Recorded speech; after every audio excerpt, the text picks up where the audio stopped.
And then we hit going live. No, not that sounding. Okay, let's try again. You know how these tech things go.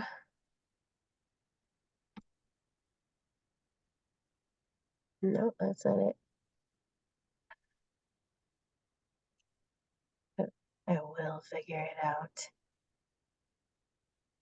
Okay, let's see.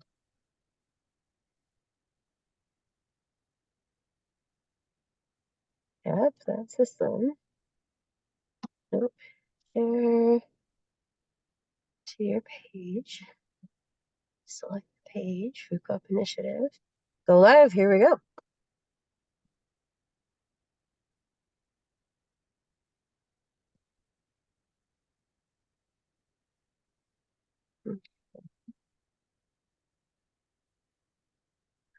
All right. Now, does the sound okay, everybody? Sounds Okay. good. We had a weird echo last time. Hello, everyone.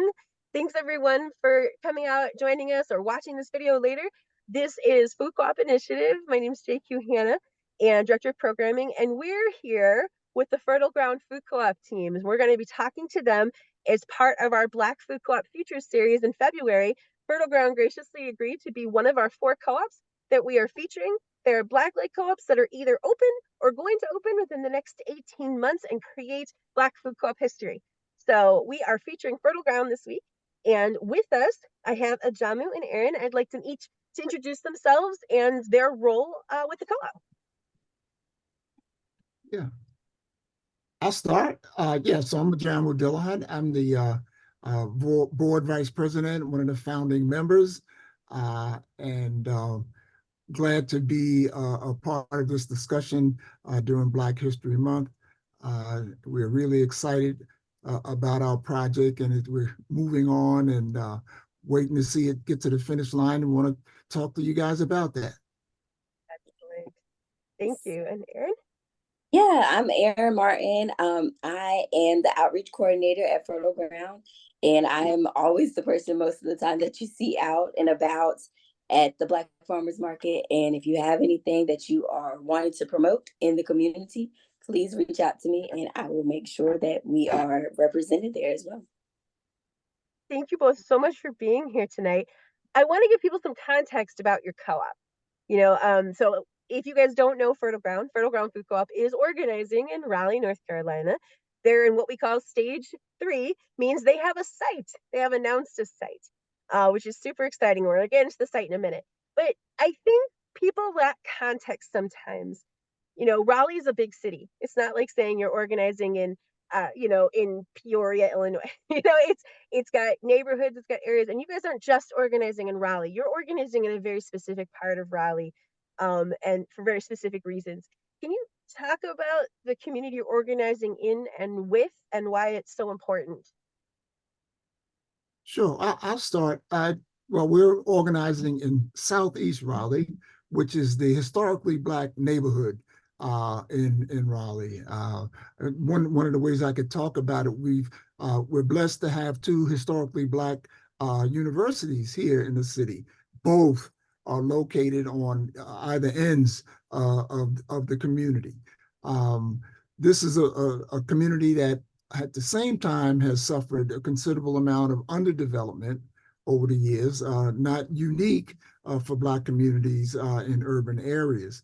And so, as Erin has pointed out, and she'll probably say a little bit more about it, suffers as a food desert. In some contexts, people would call it that, or food apartheid or whatever. But it's a community that's really looking for development.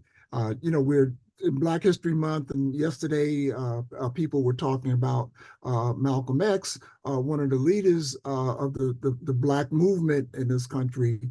And the idea of self-determination and self-reliance and economic development was one of the things that Malcolm X talked about.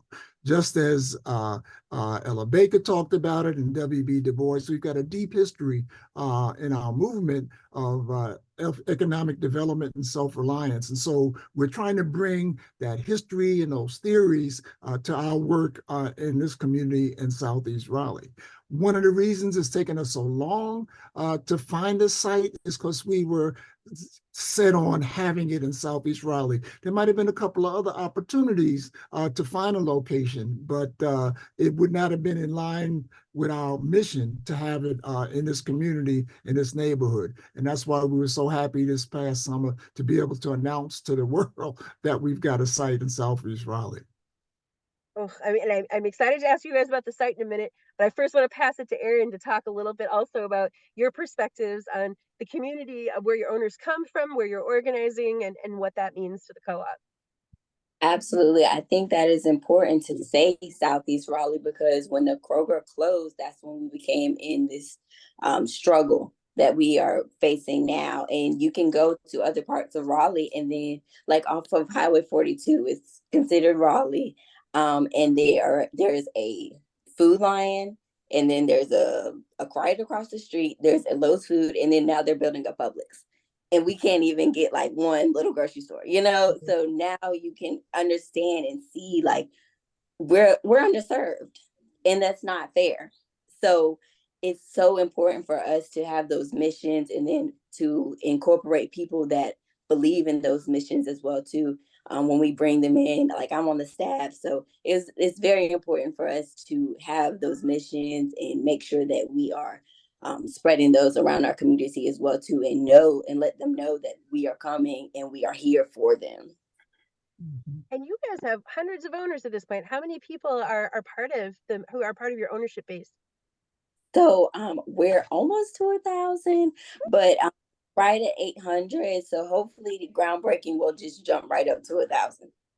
Awesome. But that's over 800 people, most of whom are in your community and in these Yeah. neighborhoods who, they're organizing for themselves with themselves. Yes, So and you be in our community to support us. Mhm. phenomenal. And I just wanted to mention one more thing with this is that, when you guys first reached out and started talking with us at Food Co-op Initiative, it was very clear. You guys were very front and center clear. Also, there's this unbelievable, this is a historically Black community, rich history, rich families, rich cultural connection, and we are dealing with rapid gentrification. And part of the co-op model and choosing co-op model with its economic democracy, its control by the community, connected to that, at least that's what I remember you guys sharing with me. Do you have anything you can share on how you see choosing the co-op model to organize together to build a grocery store as something of an answer to the way the neighborhood is maybe changing with very little input from the community? Mhm. Well, one of the ways we talked about it as kind of planting a flag, saying that, this community is not giving up on itself, that we want to develop it, that we'll welcome new people that are coming in and hope that they would join our project, but that this is something that we want to do to sustain the rich history that we had, but also to push it forward in terms of economic development. So, we projected ourselves as a Black-led organization. Of course, everybody's welcome. We have board members who are white. We've got members who are white. And so far, it's the folks that are coming in, the newcomers to the community, are like throwing down with a project that they see developing that they want to support. And so that's a real encouraging kind of thing for us and whatnot. And the economic model, JQ, is important to let people know that this is something that you will own. Again, the kind of trauma of 2013 when the two Krogers left, is something that we want to get people over to say, if you own this, right, only you will make the decision to leave and not some corporation that has headquarters 15 states away and hasn't made enough money, enough of a profit, but you make that decision. So it's something that we own. And that's one of the slogans we use, we own this. Mhm. Mhm. Excellent. And you wanted to share on that, Erin? No, he hit the nail on the head. I say that would pretty much say He- where I do want to circle back though, Erin, something you and I had talked about earlier, and you'd mentioned to me that, so this is about community ownership and investment. And I love what you're saying, Ajami. I always feel like the flag you guys planted to represent your community for community ownership, but also I feel like you're maybe I'm being a little poetic here. You're almost telling those who are joining the community what kind of community they're joining, and it's attracting the people who want to be part of that kind of community. And so there's another level of self-determination, right? You're like, welcome, this is the kind of community we are. Yes. I Yeah. love that. Yeah. Yeah. And Erin, you pointed out such an important additional aspect to this is who's getting the opportunity to sell food, to be part of the food economy, and how that ties into fertile ground. Do you want to talk about that a little bit? Yeah. Well, we want to make sure that we are creating a space where Black entrepreneurs and Black business owners feel comfortable, because you don't always, you don't always have the confidence to address a larger scale industry. And so, with that coming to our community, we want to make sure that those small business, first of all, it's hard to open a business alone.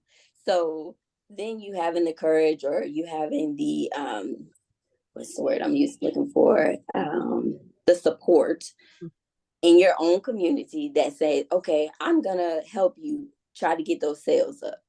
So, so just being that factor in our community should be enough. Like, nobody wants to move somewhere and then you don't feel welcome, So I think that is a big part of our organization, and we do follow our mission. I think a lot of people get lost along the way about missions and stuff, things that they started off, and then the money starts coming in, and then they start forgetting the missions. But we are true to it all the time. And you guys are participating or a run? I'm not sure, but they're the There's a Black Farmers Market. Can you just spoke about that for just a second? Yeah, so the Black Farmers Market is off of Rock Quarry Road. There used to be actually a was it a flea market? Was it a flea market? Yeah. Once. Yeah, that was right there, and now it's a school, in a YMCA, and it's like split, but it is so great. I'm jumping tracks on you, but the Black Farmers Market was created there, so therefore individuals could come and purchase fresh, affordable produce, and they have this thing called Snap Bucks, where you can come, or it's called double bucks, yeah. And then, like, if you are on food stamps, WIC, and you double those bucks to purchase produce and things like that. But the school is amazing as well too. Like, they have a garden outside, and I think that people just forget that our children are learning with us as well too. So if you don't incorporate that into our younger generation, they're not going to know exactly where our food is coming from. And I love how you guys have been living those values very early on. You've been a huge supporter of the farmers market, just, having educational opportunities, so you already have these relationships developed with future producers that you guys have been working on all along. And I get the opportunity to say, because you guys can't, Fertile Ground as organizers are doing incredible work, and they have really become national mentors in the food co-op startup, the food co-op movement, especially the Black Lake co-ops, but not just to. They give their time really generously to share the things they've learned. But they're just some incredible organizers who are doing some of the best work we're seeing out there. So I just want to take opportunity to say that. And now to segue to the fun part I was simply waiting for, let's talk about this site. You guys finally found a site. You gave us a location, but tell us about what this site is adjacent to, what's exciting about this site, what's happening. Yeah, so the site is located on Garner Road. It's kind of on the I guess the extreme east side of the community. It's a property that's owned by a former NBA player who's interested in agriculture himself and wellness, and has offered us this site with a wonderful land lease for 30 years, renewable after that, depending on what we want to do at that point. And it will be part of what he's envisioning and we're supporting is a kind of health campus. There's a gym there. At this point, there's a physical therapy project that's working there. There's another community center. And so we see it as being part of a whole development in that area. And it's really, really great. Before I leave that though, I want to mention this too though, JQ, that Erin didn't say this about herself. I mean, the exciting thing about her involvement, not only is that she's, part of the young group of people that's taking this up and letting us old heads move out of the way, but she herself is a farmer. She's a farmer. Oh, And so, she has this she practical she understanding buried the of, lead. yeah, what's happening. So there's that. But yeah, that's the site that we're talking about, and we waited so long for it, but we think it's probably the best thing that could have happened to us. Absolutely. And I want to point out, I mean, clearly the power of your guys' organizing attracted that opportunity. Somebody who's reinvesting in the community, who believes that Fertile Ground's the way to do that, with this land lease and the connection to the community center, which is incredible. And I want to point out to those who are watching, you may not know, this is really unusual among startup food co-ops. They're going to own this building. That is really unusual. Most startup food co-ops have to lease, rebuild, and there's nothing wrong with that. That is often the most effective way. But there's something really powerful about the fact that you guys are going to be building it to your specifications and you're going to own this building. Do I understand that correctly? Yes, yes. That's the exciting part about it too. And of course, we're in that stage now. We're developing, working with an architect, doing design kinds of things, and it's really real to us now at this point. And so we're happy about it. But and we moving into the stage of fundraising. We're launching our capital campaign, and as we've said to you before, JQ, for us, we don't want to saddle our owners and our community with a huge debt burden, right? So we're reaching out to people who are interested in developing or assisting in the development of Black economic independence, right? The kind of atmosphere that's been created, I guess, in the last 5 or 6 years, where people want to really deal with Black futures by giving economic support to them. So we're asking donors, foundations, individuals who want to make large contributions, and we're trying to stay away from the kind of typical commercial kinds of loans with high interest that will make it difficult for our project to get off the ground or to stay, solvent and not get to that 10-year point where we're really, making a profit. So that's what it is. Sometimes we kind of call it a reparations model, that kind of support, right, for Right. us, and hope that people will join us in that. Absolutely. And I'm so glad you brought it up. There is a huge movement nationally. We all know we're seeing it where funders are becoming aware that there's a role they need to be playing in bringing the wealth back to communities, not to hand, oh, here, let us help you, but more like, you just need these resources belong to you to build these Black-led food systems in neighborhoods from which those resources have not been. And we're seeing that. I know Detroit, Gem City, Detroit People's Food Co-op, North Flint, we're seeing a lot of funders step up, and there are just a lot of funders who are becoming very passionate about funding Black-led organizing and Black-led food systems. So I hope some of you are out there hear the call, because this is a phenomenal project and absolutely should not be saddled with debt that keeps it from succeeding as it could, because those resources aren't there and have been continually withheld from a neighborhood. So that's my opinion. If they want to get in contact with y'all to talk about this, I know their website's very well set up. It's a lovely website. There's a contact us button. There's also a donate button. I'm just going to point that out to those of us who can write smaller checks. There's a really easy donate button on that website. And I think that those of us who've been food co-opers for a long time, who are passionate and excited about how the food co-op movement is changing and is becoming a broader community and a bigger tent, this is something we also could go out of our way to invest in if we have the means, and to put some of our money where our mouth is to welcome this future that we want to see in our food co-op movement. And I know I've stopped talking there. Erin, are there thoughts you want to share with us about the site and what you're excited about it and just the future of the co-op? I am excited just to see this all unfold, because I know if I'm passionate about it, and well, let me just tell y'all. Okay, so I started hearing about this co-op in high school, and that's because Jamu's grandson he planted the seed very early with me, And then later down the road, I got pregnant. And then I'm like, I really don't want to go back into this 9 to 5 job. And Fertile Ground was hiring. So they took me in, and I always knew that we need to make sure that we're incorporating fresh, affordable food into whatever system it is, because we have to eat 3 times a day.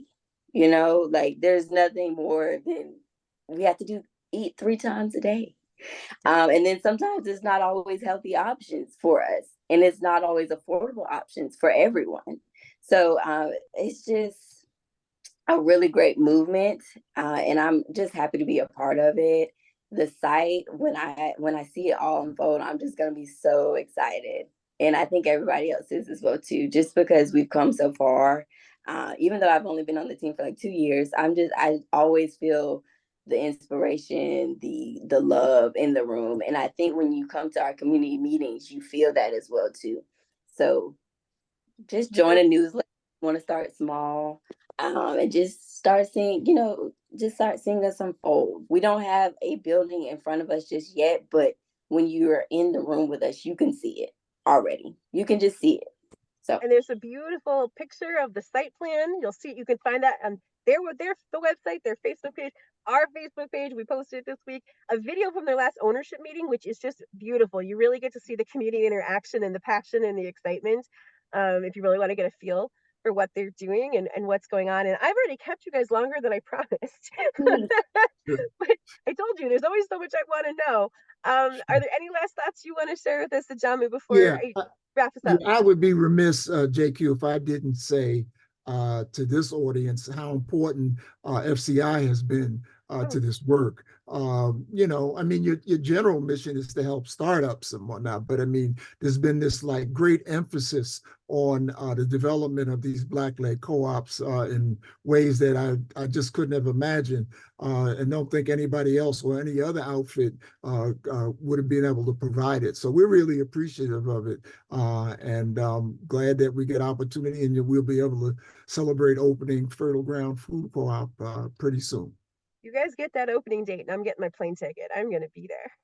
I cannot wait. And I just want to take a moment. Thank you guys for being here and being part of this. And, you guys are in the midst of making a new piece of Black Food Co-op history. And it's just been incredible to watch, and the leadership you guys have provided and continue to provide to your community, but to the whole movement. And thank you for being a part of this. And again, folks, head to that website, contact button, donate button. Let's do our small part that we can do behind these incredible organizers to get this food co-op open. thank you. Thank you.